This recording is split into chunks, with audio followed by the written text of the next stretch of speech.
Shalom saudara kasih, sekali lagi sangat bersyukur bisa menyapa saudara di pagi hari ini. Saudaraku, pagi hari ini kita akan merenungkan sejenak firman Tuhan yang saya beri tema salah paham dan praktek iman. Dan saya ingin kita membaca sejenak dari 1 Samuel pasal 4 ayat 4 sampai ayat 11. Kemudian bangsa itu menyuruh orang ke Silo, lalu mereka mengangkat dari sana tabut perjanjian Tuhan semesta alam yang bersemayam di atas para kerub. Kedua anak Eli, Hofni dan Finehas, ada di sana dekat tabut perjanjian itu. Segera sudah tabut perjanjian Tuhan sampai di perkemahan, bersuara seluruh orang Israel dengan nyaring sehingga bumi bergetar. Dan orang Filistin yang mendengar bunyi sorak itu berkata, apakah bunyi sorak yang nyaring di perkemahan orang Ibrani itu? Ketika diketahui mereka bahwa tabut Tuhan telah sampai di perkemahan itu, ketakutanlah orang Filistin. Sebab kata mereka, Allah mereka telah datang di perkemahan itu. Dan mereka berkata, celakalah kita, sebab seperti itu belum pernah terjadi dahulu. Celakalah kita, siapakah yang akan menolong kita dari tangan Allah yang maha dahsyat ini? Inilah juga Allah yang telah mengajar orang Mesir dengan berbagai-bagai tulah di padang gurun. Kuatkanlah hatimu dan berlakulah seperti laki-laki, hai orang Filistin, supaya kamu jangan menjadi budak orang Ibrani itu, seperti mereka dahulu menjadi budakmu. Berlakulah seperti laki-laki dan berperanglah. Lalu berperanglah orang Filistin sehingga orang Israel terpukul kalah. Mereka melarikan diri masing-masing ke kemahnya. Amatlah besar kekalahan itu. Dan pihak Israel gugur 30.000 orang pasukan pejalan kaki. Demikian bacaan firman Tuhan saudara yang kasih. Saudaraku, sekali lagi saya katakan bahwa tema ini adalah salah paham dan praktek iman. Saudara, kalau situasi yang dihadapi seseorang atau sekelompok orang itu sulit, maka kadangkala orang tersebut atau kelompok tersebut membuat kebodohan, kesalahan yang biasanya bahkan berakibat fatal. Dan tema ini diangkat dari tadi pembacaan yang dilatar belakangi oleh situasi yang dihadapi oleh orang Israel. Dalam babak perang pertama antara orang Israel dan orang Filistin, orang Israel terpukul kalah. Lalu akhirnya dalam situasi kepepet untuk menghadapi perang babak kedua itu, mereka menyuruh untuk mengambil tabut perjanjian dari Silo. Nah, tabut perjanjian itu sebenarnya adalah semacam peringatan masa lalu bahwa Tuhan sudah memelihara dan memberkati orang Israel, bagaimana tangan Tuhan yang dahsyat menolong mereka. Tapi tabut itu tidak lebih hanya kalau dalam konteks kita sebuah piagam. Namun saudaraku, orang Israel mempunyai persepsi kalau mereka berperang dan membawa tabut itu di tengah-tengah mereka, maka mereka akan menang. Dan saudaraku, inilah kesalahan yang saya katakan fatal. Karena apa? Karena walaupun orang Israel punya hukum Taurat, punya para imam, punya bait Allah walaupun masih dalam bentuk sederhana, tetapi mereka tidak mengerti yang sesungguhnya apa itu hakikat iman. Mereka tidak tahu dalam situasi itu seharusnya berbuat apa. Mestinya mereka menjerit, mencari wajah Tuhan, dan berserah dan minta pertolongan Tuhan. Sebaliknya, saudaraku, karena tidak paham itulah, mereka mengambil tabut perjanjian. Dibawa ke tengah-tengah peperangan, dipandang sebagai jimat atau aji-aji atau bekal yang punya kekuatan magis.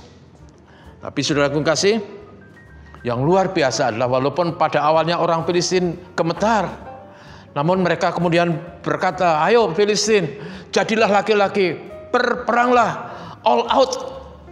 Sampai akhirnya saudaraku, kisah yang terjadi dari peristiwa ini adalah orang Israel dipukul, kalah sedemikian besar kekalahan itu. 30.000 orang tewas karenanya. Dan yang sangat menyedihkan adalah Imam Eli, imam orang Israel, pemimpin bangsa itu yang notabene sudah sangat tua, harus mendengar kisah yang sangat menyedihkan bahwa kedua anak lelakinya mati bersama di hari yang sama dalam peperangan itu. Didengar oleh Imam Eli. Dan bukan hanya itu, pada waktu Imam Eli mendengar bahwa tabut perjanjian dirampas oleh orang Filistin, Imam Eli menjadi syok sampai akhirnya dia jatuh ke belakang, patah lehernya, dan beliau tewas karenanya. Saudara kasih, peristiwa ini memberi kepada kita pelajaran supaya kita mengerti apa artinya menjadi orang beriman, mempraktekkan hidup sebagai seorang beriman. Saudaraku, yang ingin kita katakan adalah, pertama, mengapa petaka dan kekalahan itu terjadi? Karena mereka tidak tahu apa artinya beriman. Mereka tidak berserah, tidak memohon tuntunan Tuhan melalui doa dan permohonan, tetapi sebaliknya mereka membanggakan simbol atau piagam yang notabene bukan Tuhan. Saudaraku, praktek iman itu harus didasari dengan sebuah keyakinan, kepercayaan yang penuh. Sama seperti kitab Ibrani pasal 11 ayat 1 berkata, iman adalah dasar dari segala sesuatu yang tidak, dasar dari sesuatu yang kita ingin dapatkan, dan bukti daripada segala sesuatu yang tidak kita lihat. Dasar dari segala sesuatu yang kita harapkan dan bukti dari segala sesuatu yang kita tidak lihat. Iman adalah sebuah keyakinan penuh, berserah penuh, mempercayai penuh kasih kemurahan Allah dan bersandar penuh pada Tuhan. Bukan sebaliknya, menjadikan barang, benda tertentu sebagai tumbal, sebagai aji-aji, sebagai bekal dalam kesulitan.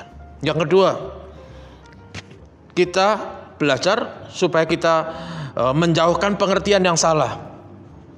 Karena tabut perjanjian itu kemudian diposisikan sebagai jimat atau pegangan.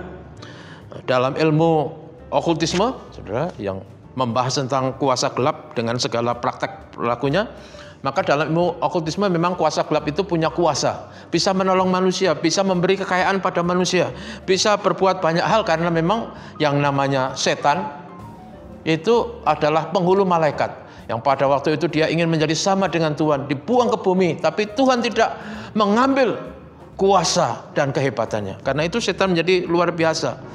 Pada waktu dia menggoda Tuhan Yesus di atas bukit yang tinggi, setan berkata, semua kekayaan dunia dan kemasyhuran dunia akan kuberikan kepadamu kalau engkau mau sujud menyembah satu kali saja. Saudara, memang apa yang dikatakan itu benar. Iblis punya kuasa, tetapi saudaraku, pemberian dari iblis tidak pernah cuma-cuma. Harga yang dituntut oleh iblis adalah nyawa. Karena itu saudaraku, kita dinasihati untuk tidak main-main dengan kuasa iblis. Ada orang-orang Kristen yang hampir setara dengan itu, kalau sakit dia pakai kalung salib atau benda salib, simbol salib ditaruh di atas dada.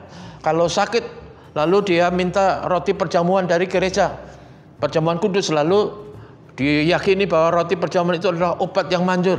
Saudaraku, itu memposisikan benda-benda menjadi semacam jimat.